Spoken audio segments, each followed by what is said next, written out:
Hitler Soviet യൂണിയനെ കടന്നാക്രമിച്ചതിന് ശേഷം നിങ്ങൾ നിലപാട് മാറ്റി, നിങ്ങൾ നേരെ സോവിയറ്റ് യൂണിയന്റെ പുതിയ നിലപാടിനൊപ്പം നിന്നു. അപ്പൊ നിങ്ങൾ ഹിറ്റ്ലർക്ക് എതിരായ നിലപാട് സ്വീകരിച്ചു. ആ സമയത്ത് നിങ്ങൾ ബ്രിട്ടീഷ് സർക്കാരിനൊപ്പം ചേർന്നു. ബ്രിട്ടീഷുകാർ നിങ്ങൾക്ക് പണം തന്നു. നിങ്ങൾ ബ്രിട്ടീഷുകാർക്ക് പകരമായി ക്വിറ്റ് ഇന്ത്യ സമരക്കാരെ ഒറ്റിക്കൊടുത്തു. ബ്രിട്ടീഷ് സൈനികർക്ക് വേണമെങ്കിൽ അവരുടെ എന്റർടൈൻമെന്റിന് വേണ്ടി ഞങ്ങളുടെ സഖാക്കൾ നൃത്യങ്ങൾ അവതരിപ്പിക്കാമെന്ന് വരെ നിങ്ങളുടെ നേതാക്കന്മാർ കത്തെഴുതി അറിയിച്ചു. അതിന്റെ ഭാഗമായി നിങ്ങൾക്ക് പണം കിട്ടി. പി സി ജോഷി 3 ലക്ഷം രൂപ ബ്രിട്ടീഷുകാരിൽ വാങ്ങിയെന്ന് ബംഗാൾ സർക്കാരിന്റെ തന്നെ രേഖയിൽ പറയുന്നുണ്ട്. ബംഗാൾ സർക്കാരിന്റെ തന്നെ രേഖയിൽ പറയുന്നുണ്ട്. അല്ല, അനിൽ പറഞ്ഞപ്പോ ഞാൻ മിണ്ടായിരുന്നല്ലോ.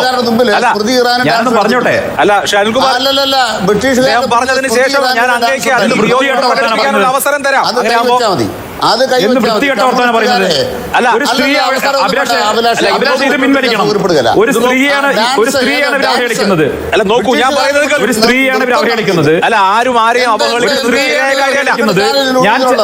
അല്ല, ഒരു കാര്യം ഞാൻ പറയുന്നത് ഞാനായിരുന്നു ഈ രാജ്യത്തെ ഒരു പ്രധാനപ്പെട്ട വനിതാ നേതാവിനെ കുറിച്ച് ഞാനായിരുന്നു ഇത് പറഞ്ഞിരുന്നെങ്കിൽ അഭിലാഷ് സമ്മതിക്കോ? ഇല്ല, ഞാൻ ആരെ അഭിലാഷ് ഒരു സമ്മതിക്കോ? ഇത് ആദ്യം ഞാൻ പറയുന്നത് സമ്മതിക്കോ?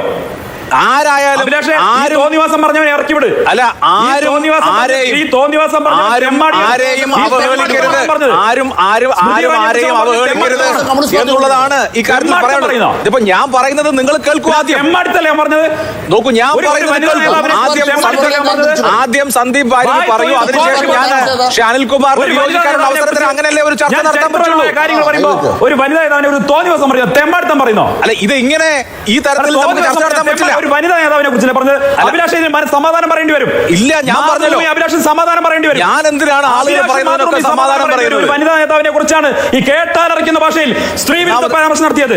അല്ല, ഒരു കേട്ടാലറിക്കുന്ന ഭാഷയിൽ സ്ത്രീ വിരുദ്ധ പരാമർശം നടത്തിയ ഒരു ഈ തെമ്മാടിയെ ഉണ്ടല്ലോ, ഈ തെമ്മാടിയെ വെച്ചുകൊണ്ട് ചർച്ച മുന്നോട്ട് പോകാൻ പറ്റുമോ? ഷാനിൽകുമാർ, താങ്കൾ ആ കാര്യത്തിൽ എന്തെങ്കിലും ക്ലാരിഫിക്കേഷൻ നടത്തുന്നുണ്ടോ? അല്ല, ആരെയും അവഹേളിക്കുന്ന ഭാഷയിൽ ആരെയും അസഭ്യം പറഞ്ഞോ? ഞാൻ കേട്ടില്ല. എന്തായാലും കേട്ടോണ്ടിരിക്കോ? ഞാൻ ഈ തോന്നിവാസിയെ വെച്ചോണ്ട് ചർച്ചയിൽ പോകാൻ പറ്റില്ല. ഒന്നുകിൽ ഇവനെ ഇറക്കി വിടണം, അല്ലെങ്കിൽ ഞാൻ പോവാണ്. അല്ലല്ല, പരസ്പരം അങ്ങനെ അവഹേളനപരമായ പരാമർശങ്ങൾ നടത്തരുത്. ഇതൊരു ചർച്ചയല്ലേ? അങ്ങനെ പരസ്പരം അവഹേളനപരമായ പരാമർശങ്ങൾ നടത്തരുത്. വനിതയെ എന്നല്ല, ആരെയും അവഹേളിക്കുന്ന പരാമർശങ്ങൾ നടത്തരുത്. അങ്ങനെ ചെയ്യുന്നത് തെറ്റാണ്. അതാണ് നിലപാട്. CPM നേതാക്കന്മാരെ പറഞ്ഞ അഭിലാഷ് അപേക്ഷിക്കുകയാണോ? അപേക്ഷിക്കുന്നില്ലല്ലോ, ആരും ചെയ്യരുത്. നിലപാട് പറ.